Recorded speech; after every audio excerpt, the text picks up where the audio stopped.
Today is 5th day of International Deaf Week. But आपको क्या फ़र्क पड़ता है? आप तो बहुत बिजी हैं ये सोचने और ये बोलने में कि आप बहुत अनलकी हैं, आप बहुत डिप्रेस्ड हैं, बहुत परेशान हैं क्योंकि आपका लक अच्छा नहीं है। आपका तो एक फेवरेट डायलॉग भी है, मेरे साथ ही ऐसा क्यों होता है, राइट?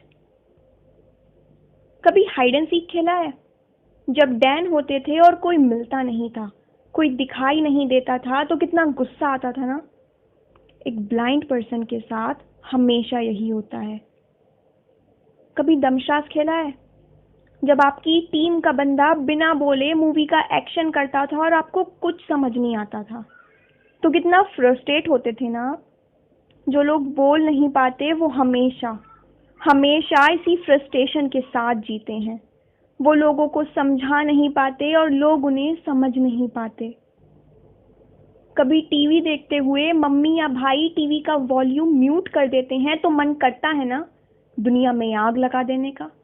कितना ज़्यादा गुस्सा आता है और कितना एक्साइटमेंट होता है। टीवी में वो एक्टर क्या बोल रहा होगा, एक्ट्रेस ऐसा एक्सप्रेशन दे रही है, इसका मतलब क्या होगा। एक डेफ पर्सन हमेशा हमेशा ऐसी जीता है।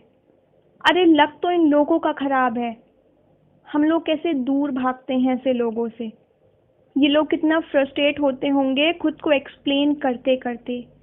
अपनी बात कहना चाहते हैं बट कह नहीं पाते, दुनिया नहीं देख पाते।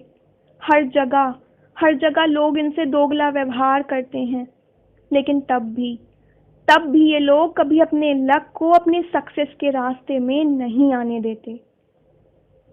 हम में से कितने लोग हैं जो अपने आईएएस बनने के सपने को छोड़ देते हैं क्योंकि फैमिली सपोर्ट नहीं है, इंग्लिश नहीं आती, कोचिंग के लिए पैसे नहीं हैं।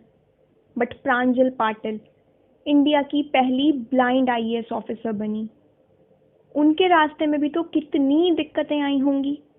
वो भी तो बहाने बना सकती थी और उनके बहाने तो शायद जायज़ भी होते, लेकिन उन्होंने कभी खुद को अनलकी नहीं समझा। उन्होंने अपनी इस कमी को अपनी अपॉर्चुनिटी माना और इसी अपॉर्चुनिटी की वजह से वो फर्स्ट ब्लाइंड आईएएस ऑफिसर बन पाई। न जाने कितने ही नॉर्मल और हेल्दी लोग हैं जो माउंट एवरेस्ट के सपने देखने से भी डरते हैं, लेकिन अरुणिमा सिन्हा जो माउंट एवरेस्ट चढ़ने वाली पहली विकलांग बनी, उनका एक लेग नहीं था। अरे हमारी टांग में थोड़ा सा दर्द हो तो हम पढ़ाई नहीं करते, काम छोड़ छाड़ कर बैठ जाते हैं, और वो बिना टांग के माउंट एवरेस्ट पार कर गई।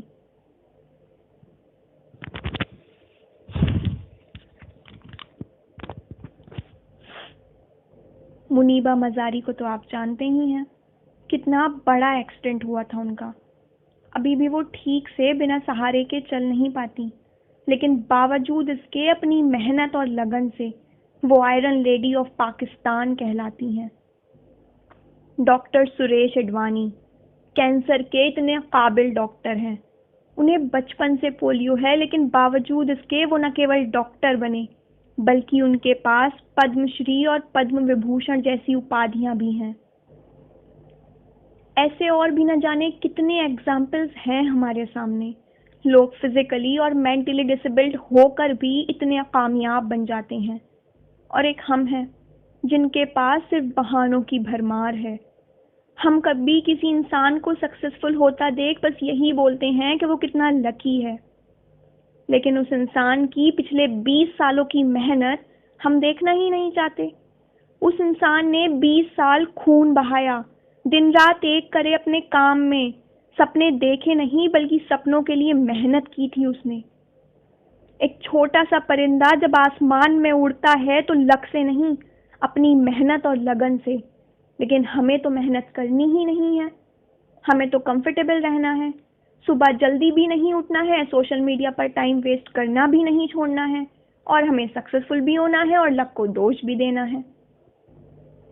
आईएएस मनीराम वो डेफ थे, लेकिन तब भी यूपीएससी क्रैक करने का सपना था उनके मन में। 3 बार एग्जाम दिया और तीनों बार सिलेक्ट हो गए, लेकिन डेफ होने की वजह से उन्हें मना कर दिया गया। लेकिन वो हिम्मत नहीं हारे और फिर इलाज कराकर वो आईएएस बन ही गए। जब ब्लाइंड लोग, डेफ लोग भी टफेस्ट एग्जाम क्रैक कर सकते हैं मेहनत के बल पर, अनलकी होते हुए भी, तो हम क्यों नहीं? अरे लक भी बदल जाता है मेहनती लोगों के लिए, लेकिन हमें मेहनती बनना पड़ेगा। किसी ने कहा है कि luck is like a woman, she drawn to those that least deserve her. खुद से पूछो, क्या आप लक को डिजर्व करते हो? अगर लक अच्छा हो भी गया तो क्या आप मेहनत करने के लिए तैयार हो? अपॉर्चुनिटी और लक सबके पास होता है, और नहीं है तो क्रिएट करो। एवरीथिंग इज पॉसिबल ना। लक को दोष देने से अच्छा है बस आप मेहनत करते रहें, कोशिशें करते रहें। लक बदले ना बदले, एक दिन आपकी जिंदगी जरूर बदल जाएगी। और लास्ट में मैं बस यही कहूँगी कि जो लोग फिजिकली और मेंटली डिसेबल होते हैं उन्हें बुरी तरह से ट्रीट ना करें। वो भी इंसान हैं और बहुत स्पेशल हैं, तो उन्हें स्पेशल ट्रीटमेंट ही दें। ऐसे लोगों के होठों पर खुशी लाने से यकीन मानिए आपको बहुत खुशी मिलेगी, और शायद फिर इनकी दुआओं से आपका लक ही बदल जाए।